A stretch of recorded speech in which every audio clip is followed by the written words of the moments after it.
ভাই অবশেষে the family man season 3 ট্রেলারটা এসে গেছে। আজকে আমরা সেটা নিয়ে কথা বলবো। So let's get started. ফার্স্টে আমি আপনাদেরকে বলবো ট্রেলারটা আমার কাছে অনেক বেশি দারুণ বলে মনে হয়েছে। ট্রেলারের কাজই কিন্তু এইটা, আমাদেরকে এক্সাইটেড করা, গল্পের ব্যাপারে হালকা একটু আইডিয়া দেওয়া এবং ফুল গল্পের রহস্যটা উন্মোচন না করা। এবং আমার যেটা মনে হয় দ্য ফ্যামিলি ম্যান সিজন 3 ট্রেলারটা এই জিনিসটা পারফেক্টলি ভাবে ব্যালেন্স করছে। এইবার গল্পটা হচ্ছে নর্থ ইস্টে কোনো একটা ড্রাগ কার্টেলকে ঘিরে। আমার যেটা মনে হয় ট্রেলারের ভিতরে যা দেখানো হয়েছে ট্রেলারের বাইরেও এর চেয়ে বড় কিছু লুকায়িত অবস্থায় আছে, just like the typical family man style.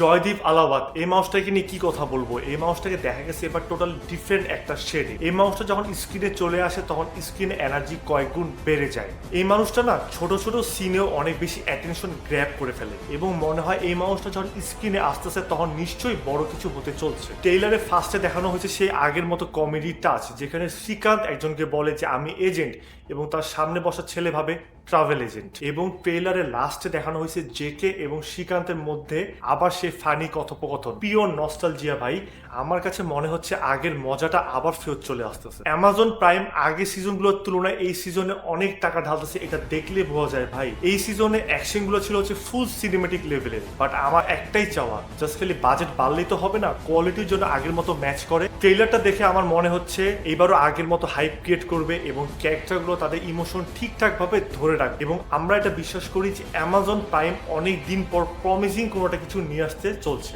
আমার দিক থেকে আমি ফাইনালি বলবো ট্রেইলার টপ, ভাইব পারফেক্ট এবং excitement on the top. So আপনাদের সিজন 3 ট্রেইলারটা কিরকম লাগছে আপনারা কমেন্টে আমাকে জানান এবং আপনারা আমাকে এটাও জানান যে আপনাদের কি মনে হয় the family man season 3 season 1 এবং 2 এর মতো ভাইবটা ম্যাচ করতে পারবে নাকি পারবে না। পারতাছে হেডশট।